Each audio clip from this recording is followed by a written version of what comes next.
तो इस लेक्चर में बच्चों हम लोग क्या पढ़ने वाले हैं, सेकंड पार्ट हम लोग पढ़ेंगे, यानी दूसरा रिएक्शन पढ़ने जा रहे हैं, बेंजीन नाभिक की अभिक्रियाएं या बेंजीन नाभिक की प्रतिस्थापन अभिक्रियाएं, या इसको बेंजीन रिंग का सब्स्टिट्यूशन रिएक्शन भी कहा जाता है।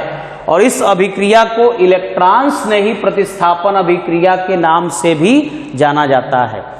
तो बच्चों आपको मैं बेंजीन नाभिक की प्रतिस्थापन अभिक्रिया के बारे में थोड़ा सा पहले भी बता चुका हूं, और आज फिर मैं एक बार आपको डिस्कस कर रहा हूं कि बेंजीन नाभिक के साथ यहां पर जो हैलोजन जुड़ा हुआ है और इस हैलोजन पर लोन पेयर इलेक्ट्रॉन होने के कारण ये दो तरह का प्रभाव उत्पन्न करता है, +m प्रभाव और -I प्रभाव, दोनों प्रभाव उत्पन्न करता है।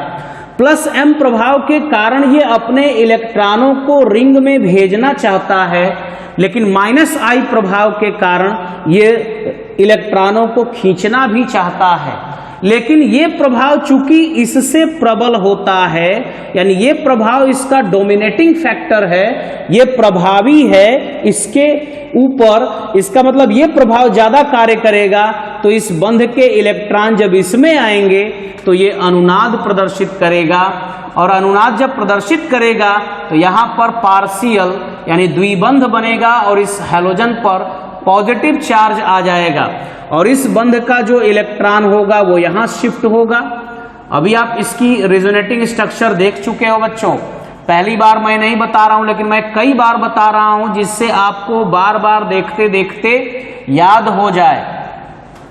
तो यहां पर ये बॉन्ड शिफ्ट हो गया, इलेक्ट्रॉन इस पर शिफ्ट होंगे, lone pair negative charge, double bond Cl पे प्लस चार्ज, लोन पेयर। अब इस बॉन्ड के इलेक्ट्रॉन यहां शिफ्ट होंगे और ये यहां पर शिफ्ट होगा, तो इस वजह से देखिए अब यहां पर लोन पेयर नेगेटिव चार्ज आएगा, बॉन्ड पेयर, यहां bond, double bond Cl plus lone pair. अब इस इलेक्ट्रॉन को यदि यहां शिफ्ट करोगे तो ये बॉन्ड के इलेक्ट्रॉन इस पर शिफ्ट हो जाएंगे।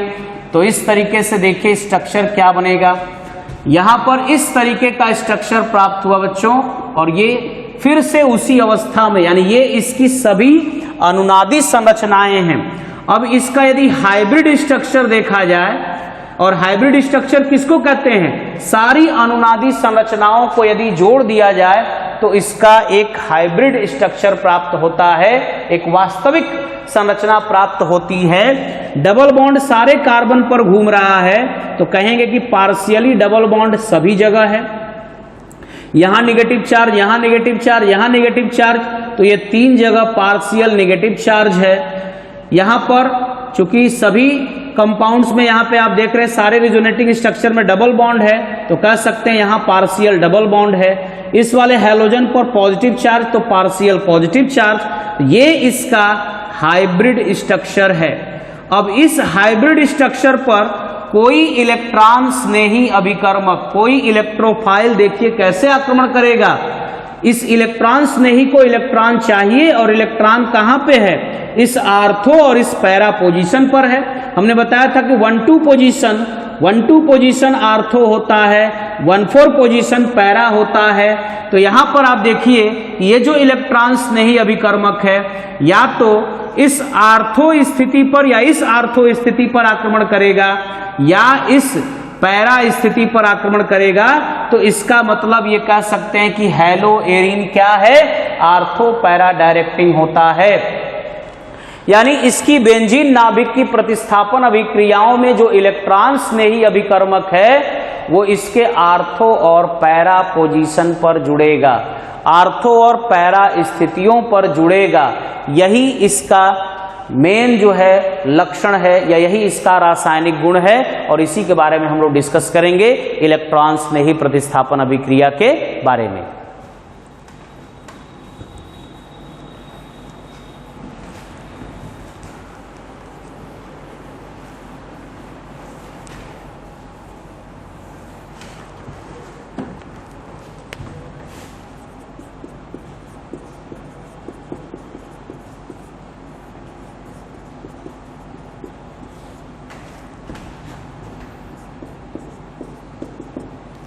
तो पहला रिएक्शन बच्चों बात करते हैं इसका हैलोजिनेशन, हैलोजनीकरण। ये क्लोरोबेंजीन है और इसका फिर से हैलोजन के साथ रिएक्शन करा रहे हैं और यहाँ पर उत्प्रेरक के रूप में FeCl3 का प्रयोग किया गया है और इस अभिक्रिया को भी अंधेरे में ही कराया जाता है, तभी ये इलेक्ट्रॉन्स में ही प्रतिस्थापन अभिक्रिया होगी। अब ये जो हैलोजन है ये जब टूटता है इसकी क्रिया विधि आपको याद होगी, मैंने पिछले लेक्चर में इसका मैकेनिज्म बताया था कि जब ये टूटता है तो Cl सिंगल बॉन्ड Cl है ये, लेकिन जब ये FeCl3 चूंकि लुईस अम्ल होता है और इसको इलेक्ट्रॉन चाहिए होता है, ये इस बॉन्ड को तोड़ देता है और यहाँ FeCl4 माइनस बनता है और Cl प्लस बनता है। यही Cl प्लस यहाँ पे इलेक्ट्रॉन्स में ही अभिकर्मक का कार्य करता है और इस अभिक्रिया में ये जो Cl प्लस है इस बेंजीन नाभिक पर आक्रमण करेगा। मान लीजिए ये इसका स्ट्रक्चर है और ये इसका हाइब्रिड स्ट्रक्चर है और आपको पता है कि यहाँ पर नेगेटिव चार्ज होगा, यहाँ पर आपका Cl के ऊपर पार्शियल पॉजिटिव चार्ज है। तो अब जो Cl प्लस आपका इलेक्ट्रॉन्स ने ही अभिकर्मक है वो या तो इस आर्थो पोजीशन पे जुड़ेगा या तो इस आर्थो पोजीशन पे जुड़ेगा और या तो इस पैरा पोजीशन पर जुड़ेगा। इसका मतलब इसका प्रोडक्ट देखिए क्या बनेगा, यहाँ पर Cl तो ऑलरेडी पहले से जुड़ा है, एक Cl कहाँ जुड़ेगा, यहाँ से हाइड्रोजन निकला तो यहाँ जुड़ सकता है या दूसरा Cl यहाँ ना जुड़ करके यहाँ भी जुड़ सकता है। ये दोनों कंपाउंड बनते हैं और इसमें से एक कंपाउंड मेजर होता है जो ज्यादा मात्रा में बनता है, एक माइनर होता है जो कम मात्रा में बनता है और इसमें पैरा डाइक्लोरोबेंजीन जो है मेजर प्रोडक्ट होता है ये वाला और ये माइनर प्रोडक्ट है। तो इसका नाम भी आप चाहें तो लिख सकते हैं, इसको कहते हैं आर्थो डाइक्लोरोबेंजीन और इसका नाम है बच्चों पैरा डाइक्लोरोबेंजीन। तो ये जो प्रक्रिया है वो हैलोजिनेशन की है, इसी को हैलोजनीकरण की अभिक्रिया भी कहते हैं। इसका चाहें तो आप लोग मैकेनिज्म भी दिखा सकते हो। Cl प्लस इलेक्ट्रॉन्स ने ही अभिकर्मक जब इस पर आक्रमण करेगा तो दो स्थितियों पर आक्रमण कर सकता है, या तो इस आर्थो पोजीशन पर या तो इस पैरा पोजीशन पर। तो इसके दो प्रोडक्ट बनने की संभावना होगी, आर्थो डाइक्लोरोबेंजीन और पैरा डाइक्लोरोबेंजीन। जब ये जुड़ता है तो इसमें से निकलता क्या है, इसमें से हाइड्रोजन बच्चों प्रतिस्थापित हाइड्रोजन बाहर निकलता है क्योंकि सभी कार्बन से एक एक हाइड्रोजन ऑलरेडी जुड़ा हुआ है। वो हाइड्रोजन हटता है, वहां पे Cl जुड़ता है। Cl उसी पोजीशन पर क्यों आक्रमण कर रहा है, तो इसकी अनुनादी संरचनाओं से आप लोगों ने देख लिया कि जो हैलो एरीन होते हैं वो आर्थो पैरा डायरेक्टिंग होते हैं, वो जुड़ने वाले इलेक्ट्रॉन्स ने ही अभिकर्मक को आर्थो तथा पैरा स्थितियों पर निर्देशित करते हैं। वो इससे कहते हैं कि मेरे आर्थो और पैरा पोजीशन पर बहुत सारे इलेक्ट्रॉन डेंसिटी है, बहुत इलेक्ट्रॉनों का वहाँ समावेश है, बहुत सारे इलेक्ट्रॉन वहाँ मौजूद हैं, तुम उन्हीं आर्थो और पैरा स्थितियों पर आक्रमण करो जिससे तुम्हें इलेक्ट्रॉन मिलेंगे और तुम बॉन्डेड हो जाओगे। तो वहाँ वो आक्रमण करते हैं, हाइड्रोजन प्रतिस्थापित हो जाता है और पूरी तरह से वो कंपाउंड फिर से बन जाते हैं और इस तरीके से आर्थो डाइक्लोरोबेंजीन और पैरा डाइक्लोरोबेंजीन का निर्माण होता है। दूसरी अभिक्रिया के बारे में बात करेंगे बच्चों, जिसको हम लोग कहते हैं नाइट्रीकरण, नाइट्रेशन कहते हो। चलिए देखिए दूसरी अभिक्रिया क्या है, नाइट्रीकरण की प्रक्रिया कैसे होती है।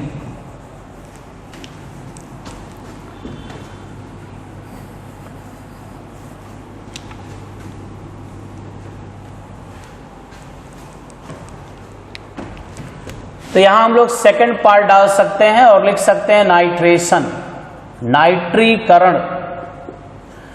हमेशा पूछा जाता है कि हैलोजनीकरण में कौन सा इलेक्ट्रोफाइल होता है, तो हैलोजनीकरण में X प्लस, जैसे क्लोरीनीकरण अभी कराए हैं तो Cl प्लस उसमें इलेक्ट्रोफाइल था, इलेक्ट्रॉन्स नहीं अभिकर्मक था।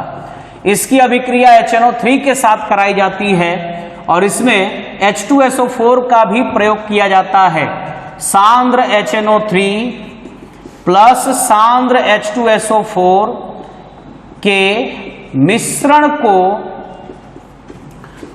को नाइट्रेटिंग मिक्सचर, इसको नाइट्रेटिंग मिक्सचर कहा जाता है। कहा जाता है, इसको नाइटर मिक्सचर भी कहा जाता है। तो इसमें HNO3 के साथ जब अभिक्रिया होगी तो इस अभिक्रिया में इलेक्ट्रोफाइल जानते हो क्या होता है बच्चों? फॉर्मेशन ऑफ इलेक्ट्रोफाइल मैं आपको दिखा दूं कि जब HNO3 और H2SO4 आपस में रिएक्शन करते हैं तो NO2 प्लस बनता है, प्लस H3O प्लस बनता है, प्लस HSO4 माइनस बनता है, और ये इलेक्ट्रोफाइल है। ये इलेक्ट्रोफाइल नहीं होता, इसके पास ये मत समझिए कि प्लस चार्ज है तो इलेक्ट्रोफाइल हो जाएगा। ध्यान से, इलेक्ट्रॉन्स नहीं अभिकर्मक होना चाहिए। तो यही इसका अटैकिंग रिएजेंट होता है जो कि इसके आर्थो पोजीशन पर और इसके पैरा पोजीशन पर आक्रमण करके कंपाउंड बनाता है, और इस कंपाउंड का नाम होता है आर्थो नाइट्रोक्लोरोबेंजीन, और इस कंपाउंड का नाम होता है पैरा नाइट्रोक्लोरोबेंजीन। पैरा नाइट्रोक्लोरोबेंजीन इस कंपाउंड का नाम होता है। इसके भी दो प्रोडक्ट बनते हैं, और यही NO2 प्लस इसमें आक्रमणकारी अभिकर्मक इलेक्ट्रॉन्स नहीं अभिकर्मक होता है, जो बेंजीन नाभिक पर आक्रमण करके, दो स्थितियों पर आक्रमण करके आर्थो और पैरा दो तरह के यौगिकों का निर्माण करता है।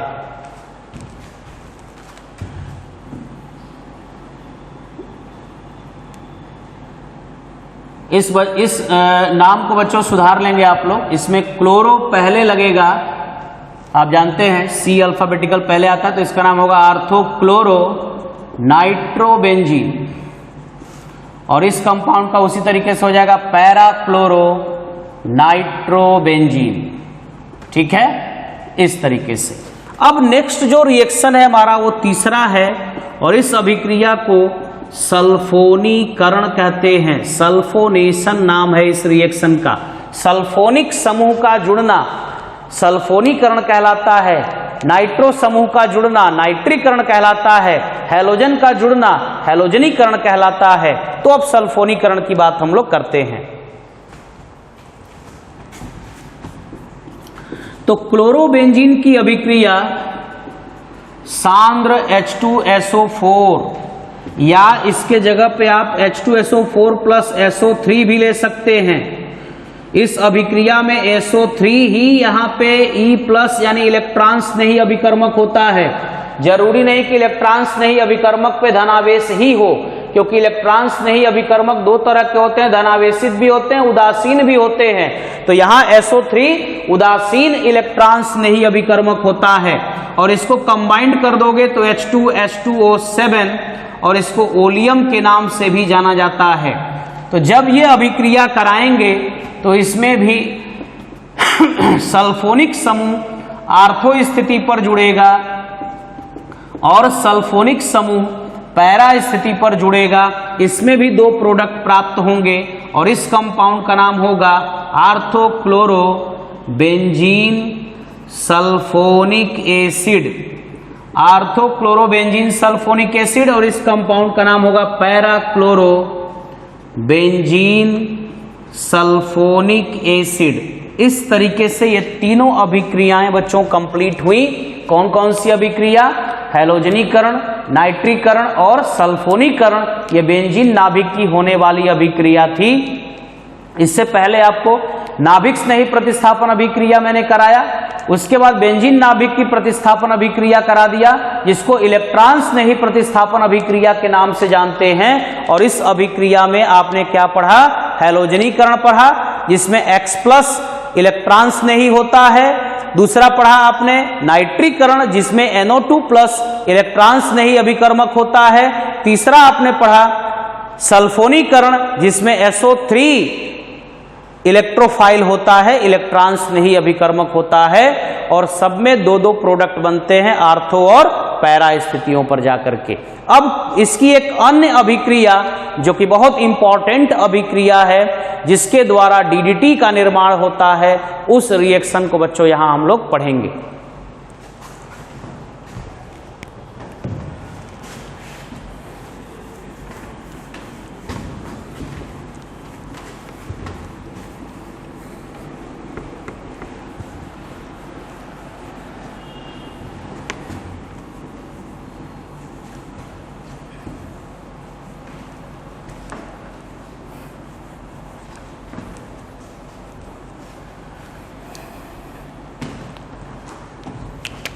तो यहां पर हेडिंग डाल देंगे अन्य अभिक्रियाएं,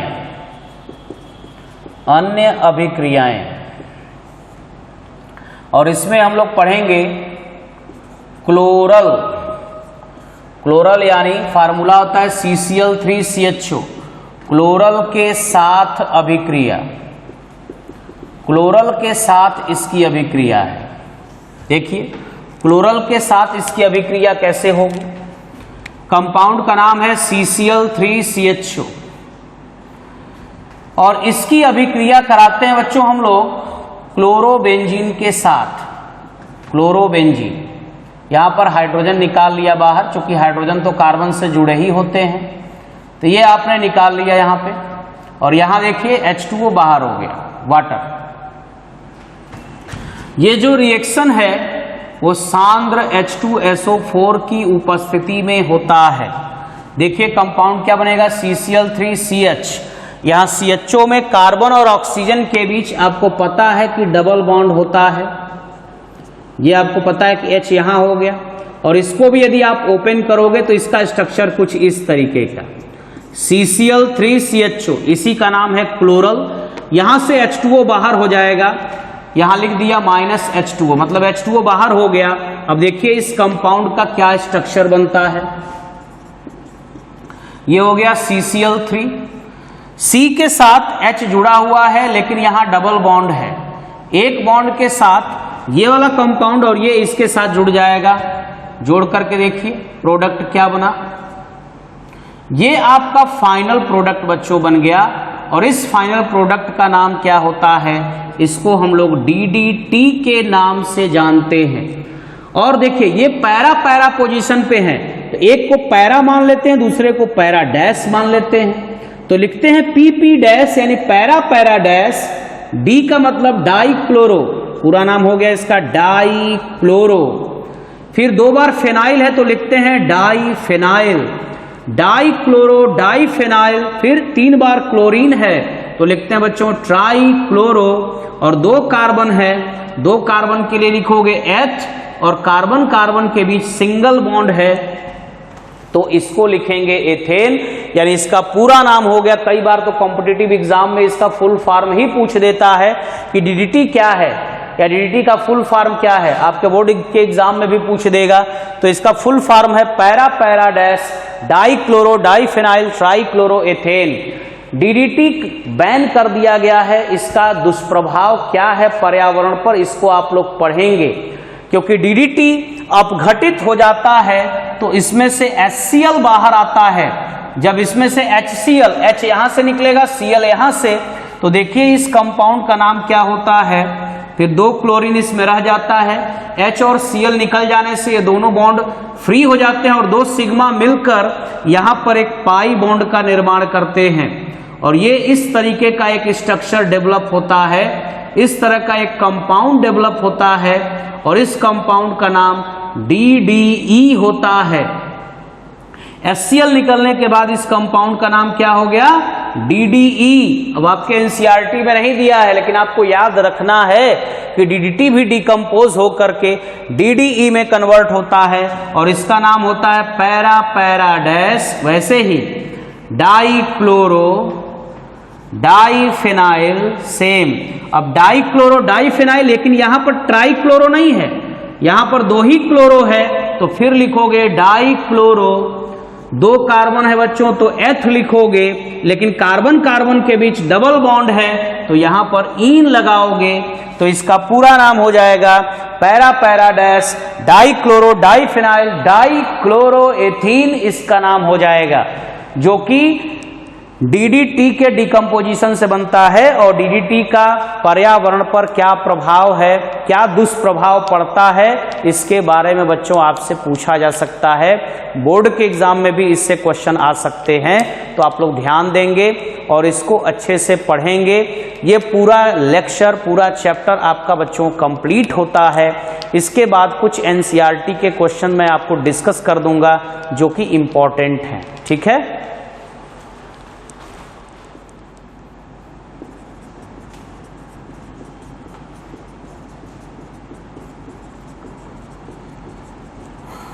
तो एनसीईआरटी का क्वेश्चन इंपॉर्टेंट हम लोग यहाँ सॉल्व करेंगे बच्चों, और जिसमें कि क्वेश्चन 3 मैंने दिया हुआ है और यहाँ पर एनसीईआरटी में पूछा है किसका डाइपोल मोमेंट यानी किसका द्विध्रुव आघूर्ण सबसे अधिक होता है। तो आप देखिए ये डाइक्लोरोमेथेन है, ट्राइक्लोरोमेथेन है, टेट्राक्लोरोमेथेन है, इन तीनों में किसका द्विध्रुव आघूर्ण सबसे ज्यादा है।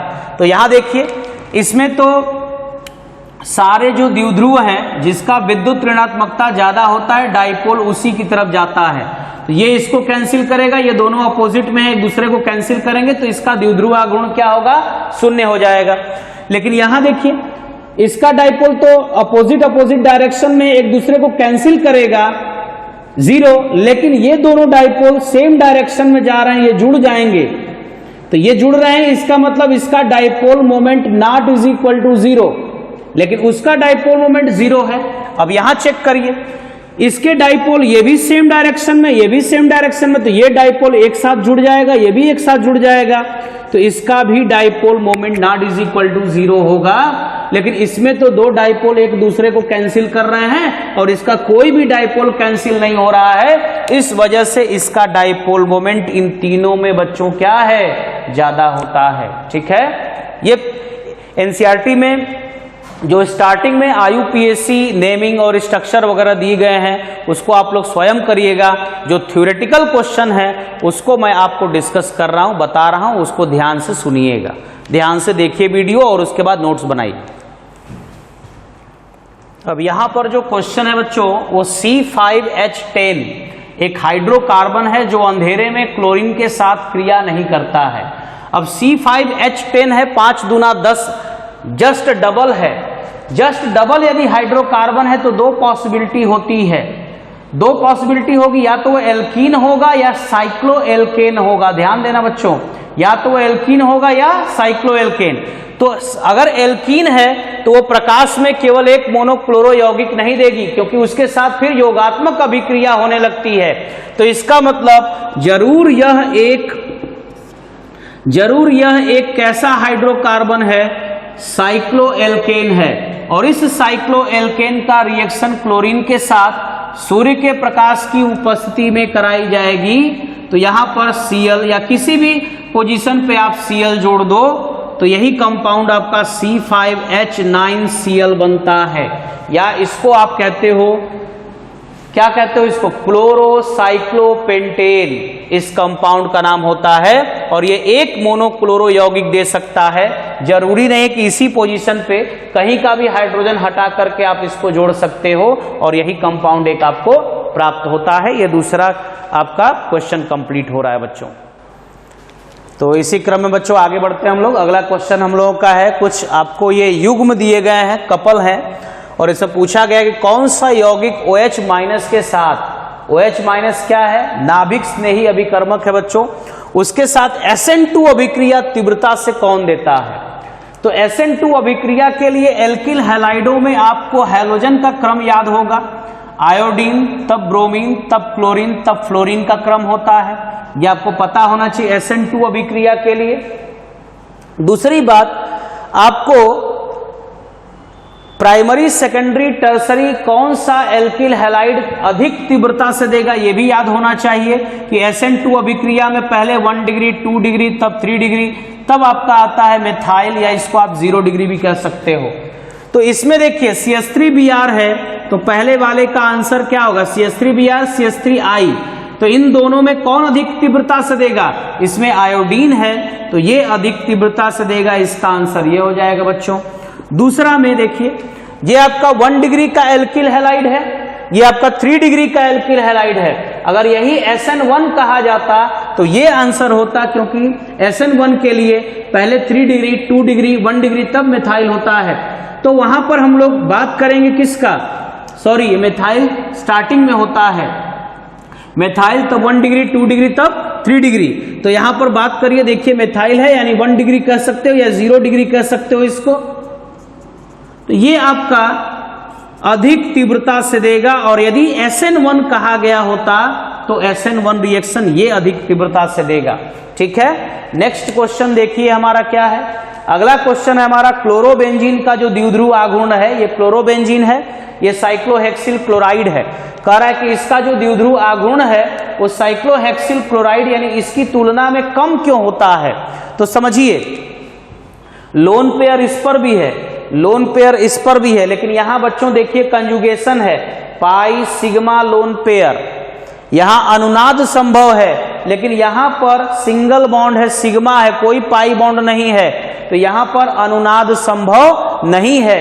इसलिए ये जो बॉन्ड लेंथ है कार्बन और क्लोरीन की, ये बंध लंबी होगी, और यहां पर ये जो लोन पेयर इलेक्ट्रॉन जब यहां शिफ्ट हो जाएगा तो यहां डबल बॉन्ड बन जाएगा, और डबल बॉन्ड बन जाने की वजह से बॉन्ड लेंथ क्या हो जाएगी, बंधन लंबाई क्या हो जाएगी, छोटी हो जाएगी। तो छोटी बॉन्ड लेंथ का द्विध्रुव आघूर्ण हमेशा क्या होगा, कम होता है। यही कारण है कि क्लोरोबेंजीन का द्विध्रुव आघूर्ण साइक्लोहेक्सिल क्लोराइड की तुलना में कम होता है। अगला देखिए, अभी मैं आपको थ्योरी पढ़ाते समय भी विलेयता में इस बात को बताया था कि एल्किल हैलाइड ध्रुवीय होते हुए भी जल में अविलेय होते हैं, अमिश्रणीय होते हैं। कारण क्या है, जबकि जल ध्रुवीय विलायक है और विलयन का कॉन्सेप्ट होता है लाइक डिसॉल्व लाइक, यानी एल्किल हैलाइडों को जल में विलय होना चाहिए क्योंकि ये ध्रुवीय है, परंतु ये जल के अणुओं के साथ हाइड्रोजन बंध नहीं बना पाता, इसलिए जल में अविलय होता है। तो इसका आंसर क्या हो जाएगा, जल के अणुओं के साथ हाइड्रोजन बंध नहीं बनाता है, जल के अणुओं के साथ हाइड्रोजन बंध नहीं बनाता है, इस कारण ये जल में अविलेय होता है। ठीक है, अगला जो क्वेश्चन है कि ग्रिग्नार्ड अभिकर्मक का निर्माण करते समय निर्जल अवस्था में करना चाहिए, ऐसा क्यों।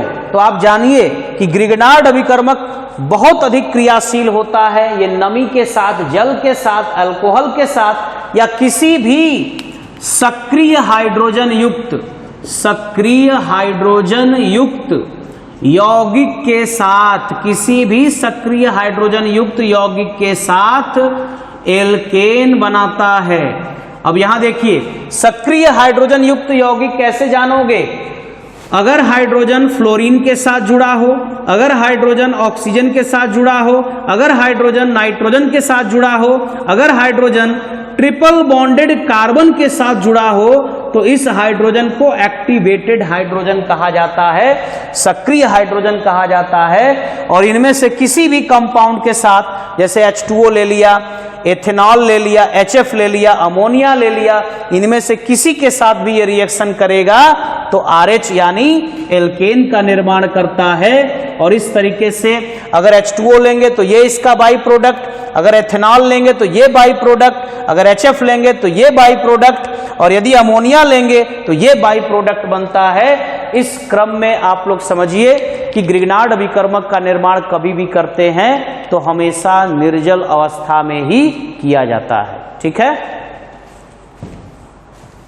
देखिए बच्चों, ये जो क्वेश्चन दिया गया है इसमें ब्यूटाइल ब्रोमाइड है और ये पोटेशियम साइनाइड के साथ अभिक्रिया है एथिल अल्कोहल की उपस्थिति में, यानी जलीय एथिल अल्कोहल है, पानी मिलाकर के एथिल अल्कोहल लिया गया है, ये प्रोडक्ट बन रहा है, इसका मैकेनिज्म पूछ रहा है। ये जो अभिक्रिया हो रही है ये SN2 अभिक्रिया है बच्चों, क्योंकि ब्यूटाइल ब्रोमाइड आपका स्ट्रक्चर देख लीजिए। सबसे पहले आप देखिए कि इसमें नाभिक स्नेही अभिकर्मक आपको क्या मिलेगा। इसमें जो Nu- है वो Nu- आपका Cn- है, और यही Cn- अभिकर्मक इस ब्यूटाइल ब्रोमाइड, N का मतलब होता है बच्चों एक सीधी श्रृंखला, मतलब नॉर्मल ब्यूटाइल ब्रोमाइड का स्ट्रक्चर देखिए यही होगा। अगर ये N नहीं होता तो हम लोग इसको चेन को बदल भी सकते हैं, तो वहां पर हमको सेकेंडरी या टर्सरी ब्यूटाइल ब्रोमाइड भी मिल जाता, लेकिन N लिखा है, इसका मतलब ये सीधी श्रृंखला में है, इसी को हम लोग कहते हैं N ब्यूटाइल ब्रोमाइड। अब आपको पता है कि 1 डिग्री का ये एल्किल हैलाइड है और 1 डिग्री का एल्किल हैलाइड SN2 रिएक्शन देता है, और इसमें जो नाभिक स्नेही है हमेशा बैक से आक्रमण करता है। यदि ये पीछे से आक्रमण करेगा तो देखिए प्रोडक्ट क्या बनेगा, ये पूरे ब्यूटाइल को हमने Bu ले लिया और साइनाइड पार्शियली जुड़ा हुआ है, और इधर से आपका जो इधर से जो Br है वो पार्शियली जुड़ा हुआ है और साइनाइड भी पार्शियली जुड़ा हुआ है, और इसी अवस्था को हम लोग कहते हैं बच्चों संक्रमण अवस्था। संक्रमण अवस्था इसको कहा जाता है, और ये कहा जाता है कि ये जो होने वाली अभिक्रिया है वो एक ही पद में होती है। ये प्रथम पद इसका मंद पद होता है, यही दर निर्धारक पद होता है, और इसी पद में संक्रमण अवस्था प्राप्त होती है। जब ये अभिक्रिया तीव्र होती है तो यहां पर प्रोडक्ट बनेगा NBuCN, और प्लस जो Br माइनस है वो बाहर हो जाता है। यही इसका मैकेनिज्म होता है। तो ये जो मैकेनिज्म की क्रिया विधि आप देख रहे हैं वो SN2 क्रिया विधि है। SN2 के अंतर्गत मैकेनिज्म ये हो रहा है। ठीक है, तो बच्चों जो अगला क्वेश्चन है उसमें देखिए C6H5CH2Cl, C6H5CHCl, C6H5 में से कौन सा जलीय KOH के साथ आसानी से यानी शीघ्रता से जल अपघटित होगा। देखिए इसमें जो कार्बन और क्लोरीन के बीच जो बॉन्ड है, इसमें जो C6H5CH2Cl जो बॉन्ड है वहां पर, और इन दोनों में क्या अंतर है, दोनों में अंतर आप देख लीजिए।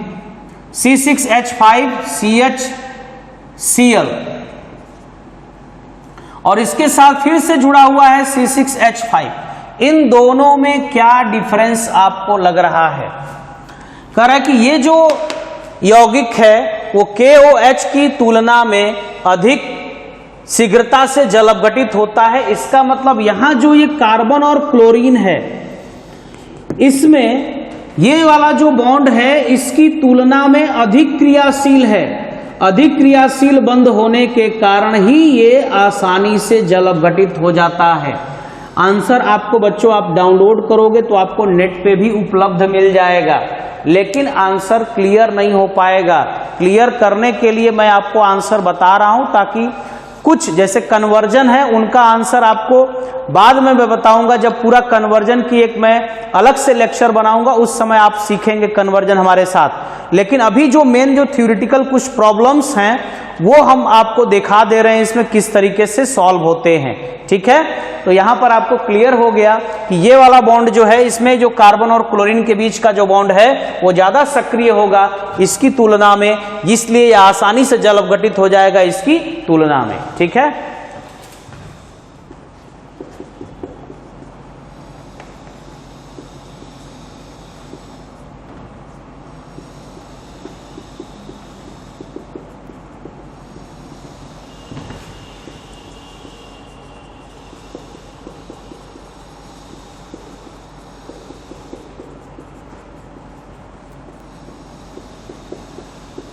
ये बहुत इंपॉर्टेंट क्वेश्चन है बच्चों, इसको आप लोग समझिए कि एल्किल क्लोराइड यदि लिया जाए जैसे RX, या जैसे मान लीजिए CH3CH2Cl ले लिया जाए, और इसका रिएक्शन यदि जलीय यानी एक्वस KOH के साथ यदि अभिक्रिया कराई जाए तो प्रोडक्ट क्या बनता है, अल्कोहल बनता है।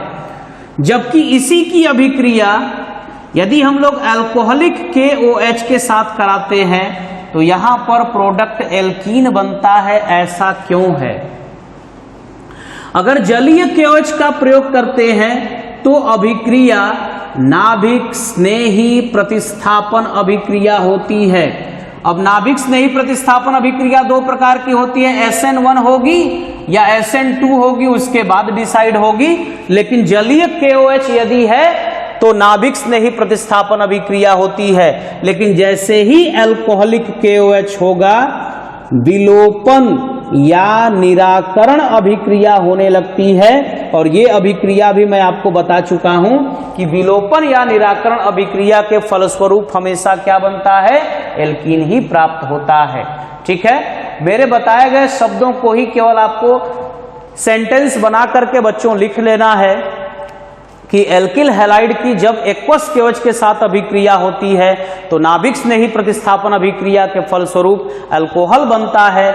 जबकि यही अभिक्रिया अल्कोहलिक KOH के साथ कराई जाती है तो निराकरण या विलोपन अभिक्रिया के कारण एल्कीन का निर्माण हो जाता है। यही इस रिएक्शन का आंसर होगा, यही इस क्वेश्चन का आंसर होगा बच्चों। चलिए बेटा, एनसीईआरटी का ये लास्ट क्वेश्चन मैं डिस्कस करने जा रहा हूं और इसमें एक एल्किल, प्राथमिक एल्किल हैलाइड है, प्राइमरी है, C4H9Br है, एल्कोहलिक केओएच से अभिक्रिया द्वारा यौगिक B देता है, यौगिक B HBr के साथ क्रिया करके यौगिक C देता है जो कि यौगिक A का समावयवी है। जब यौगिक A की अभिक्रिया सोडियम धातु के साथ कराते हैं तो यौगिक D बनता है जो कि N-ब्यूटिल ब्रोमाइड की सोडियम से अभिक्रिया द्वारा बने उत्पाद से भिन्न है। तो यौगिक A का संरचना सूत्र दीजिए तथा सभी अभिक्रियाओं की समीकरण दीजिए। अब देखिए कि यौगिक A क्या हो सकता है। C4H9Br बच्चों ये प्राथमिक एल्किल हैलाइड कह रहा है। चलिए इसका देखिए स्ट्रक्चर क्या क्या बन सकता है प्राथमिक एल्किल हैलाइड में। एक तो ये बन सकता है बच्चों, दूसरा स्ट्रक्चर देखिए इसका ये भी बन सकता है।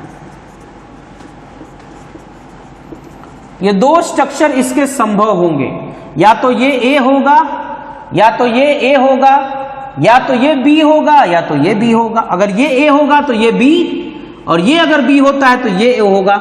मतलब इन्हीं दोनों में से किसी एक का A होने का संभावना है बच्चों। अब देखिए मैं कैसे डिसाइड करूंगा कि A कौन सा होगा, ध्यान से समझिए। एल्कोहलिक केओएच के साथ यदि अभिक्रिया कराई जाए तो B देता है। अब इन दोनों का हम एल्कोहलिक केओएच के साथ अभिक्रिया करा देते हैं। पहले मैं तो जानता हूं कि इसका आंसर क्या है, लेकिन मैं आपको समझाना चाह रहा हूं कि आप कैसे डिसाइड करोगे, क्योंकि पहले आपको प्राथमिक एल्किल ब्रोमाइड बना लेना होगा। प्राथमिक यही होगा, इसके अलावा जो भी आप बनाओगे वो द्वितीयक या तृतीयक हो जाएगा। तो दो ही प्राथमिक बनेंगे। मुझे तो आंसर पता है, मैं आपको समझाना चाह रहा हूं कि आप कैसे डिसाइड करोगे बेटा, ये समझो। तो देखिए पहले मैं क्या करता हूं कि इसकी अभिक्रिया में करा देता हूं और दोनों की अभिक्रिया में करा देता हूं। देखिए ध्यान से, इसकी अभिक्रिया यदि अल्कोहलिक केओएच के साथ करा दी जाए और इसकी भी अभिक्रिया अल्कोहलिक केओएच के साथ करा दी जाए। ये N-ब्यूटाइल ब्रोमाइड है, लेकिन ये N-ब्यूटाइल ब्रोमाइड नहीं है। यहां हमको एक चीज क्लू मिल रहा है कि N-ब्यूटाइल ब्रोमाइड की सोडियम धातु के साथ अभिक्रिया से जो उत्पाद बनेगा उससे भिन्न उत्पाद वो वाला होगा। देख लीजिए, पहले अल्कोहलिक केओएच के साथ अभिक्रिया करें तो ये अल्फा ये बीटा विलोपन अभिक्रिया होगा, बीच में बनेगा बच्चों डबल बॉन्ड। यहां पर विलोपन अभिक्रिया के फलस्वरूप ये एल्कीन बना, यहां भी ये अल्फा ये बीटा, यहां डबल बॉन्ड बनेगा CH3CH, यहां से हाइड्रोजन निकल गया तो यहां बनेगा C double bond CH2 single bond CH3, यानी दोनों एल्कीन बन गया। अब ये कह रहा है इन दोनों में से कोई एक यौगिक जो है वो B है, या तो ये B है या तो वो B होगा। देखिए कौन सा B होगा। कह रहा है कि B जो है HBr के साथ अभिक्रिया करता है। चलिए मान लीजिए यही B होगा तो ये HBr के साथ रिएक्शन करेगा तो यहां पर मार्कोनिकॉफ का नियम लग जाएगा, और मार्कोनिकॉफ में Br उस कार्बन से जुड़ेगा जिसके पास हाइड्रोजन कम है बच्चों। तो यहां पर मार्कोनिकॉफ के नियमानुसार आपका ये प्रोडक्ट बन गया। इस पर यदि आप मार्कोनिकॉफ का नियम लगा दोगे या इसकी अभिक्रिया यदि HBr के साथ कराओगे तो ये प्रोडक्ट बनेगा। ये ब्रोमीन उस कार्बन से जुड़ेगा जिसके पास हाइड्रोजन कम है, तो इस बार हाइड्रोजन को यहां जोड़ दिया, ब्रोमीन को कार्बन से, ये आपका टर्सरी ब्यूटाइल ब्रोमाइड बन गया, ये कंपाउंड बना। तो कह रहा है कि यौगिक C देता है HBr के साथ, जो यौगिक B है वो क्या देता है C। अब या तो ये C होगा या तो वो C होगा। देखिए कौन सा C होगा। C देता है जो कि यौगिक A का समावयवी है। C ये अगर दे रहा तो ये भी इसका समावयवी है, और ये अगर C है तो ये भी इसका समावयवी है। तो यहां पर क्लियर नहीं हो रहा है बच्चों, ये भी B हो सकता है, ये भी हो सकता है, ये C हो सकता है, वो भी C हो सकता है। आगे बढ़ते हैं। कह रहा है कि जब यौगिक A की अभिक्रिया सोडियम धातु के साथ होती है, अब ध्यान दीजिए बच्चों, सोडियम धातु के साथ अभिक्रिया कराने जा रहे हैं हम लोग। किसकी अभिक्रिया? जब यौगिक A की अभिक्रिया सोडियम धातु के साथ होती है। अब इसको यदि आप A मानते हो तो इसको सोडियम धातु के साथ अभिक्रिया करा दो तो ये जस्ट क्या हो जाएगा, डबल हो जाएगा, क्योंकि ये सोडियम धातु के साथ यहां पर कौन सी अभिक्रिया होगी बच्चों, यहां पर अभिक्रिया होगी वुड्स अभिक्रिया। वुड्स अभिक्रिया के फलस्वरूप ये 4 कार्बन अगले फिर 4 कार्बन के साथ जुड़ के देखिए क्या बनाएंगे, CH2 CH2 CH2 CH3, total 8 carbon, 1 2 3 4 5 6 7 8 carbon, C8H18 बन गया। यानी यहां पर आपका बन गया कंपाउंड कौन सा, ऑक्टेन। तो यहां पर कह रहा है कि C8H18 बनता है, चलिए बन गया। इसका भी रिएक्शन करा दीजिए आप सोडियम धातु के साथ। तो इसका जब आप सोडियम धातु के साथ रिएक्शन कराइए तो देखिए क्या बनता है, ईथर की उपस्थिति में यहां पर भी अभिक्रिया होगी बच्चों, कौन सी, वुड्स अभिक्रिया होगी।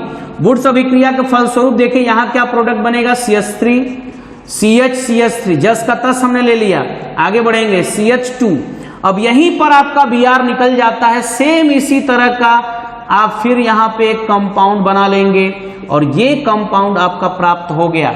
अब देखिए ध्यान से, यौगिक D ये भी हो सकता है, D वो भी हो सकता है। तो आगे देखिए क्लू क्या मिल रहा है, जो कि अब जो D है वो N-ब्यूटिल ब्रोमाइड की सोडियम से अभिक्रिया द्वारा बने उत्पाद से भिन्न है। तो N-ब्यूटिल ब्रोमाइड तो यही ना है बच्चों, N-ब्यूटिल ब्रोमाइड का सोडियम धातु के साथ यदि अभिक्रिया कराई जाएगी तो ये बनेगा, लेकिन कह रहा है कि इससे उत्पाद भिन्न है, यानी D हमारा फिर कौन सा होगा, तब हमारा D ये होगा, तब हमारा C ये होगा, तो हमारा B ये होगा और हमारा A ये होगा। तो यहां से बच्चों आकर के क्लियर हो जाता है कि ये जो हमारा कंपाउंड है यही A है और सबकी संरचनाएं हमने दे दी हैं और इन संरचनाओं के आधार पर आप जब चाहें तब डिस्कस कर सकते हैं, इसको समझ सकते हैं।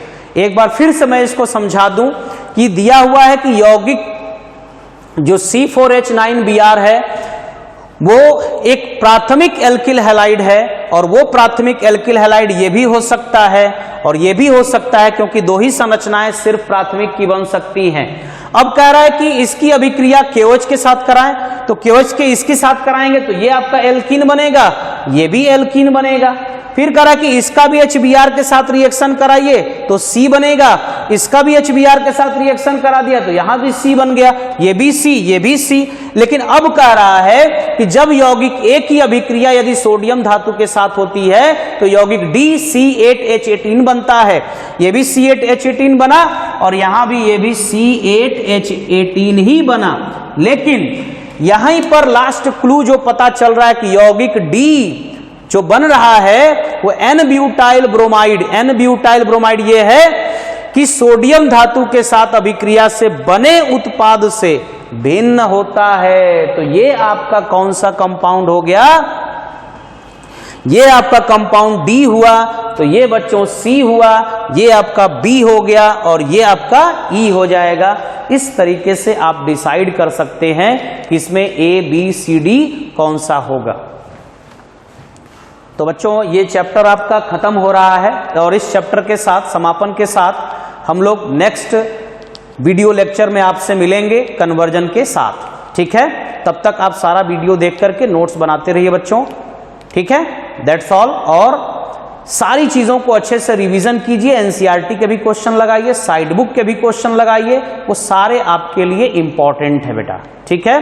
कोई भी चीज ऐसा नहीं कि वो एनसीईआरटी में नहीं दिया है तो इंपॉर्टेंट नहीं है, या एनसीईआरटी में दिया है तो उसको नहीं लगाना है। सारे क्वेश्चन को आपको लगाना है, क्योंकि वीडियो में मैं सारे क्वेश्चन को सॉल्व करूंगा, बहुत फिर लंबा वीडियो बनेगा।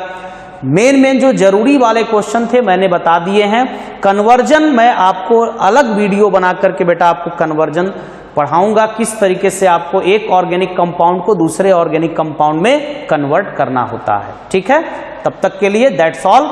रिवीजन करिए, बार बार इस वीडियो को देख करके पढ़िए, क्वेश्चन लगाइए।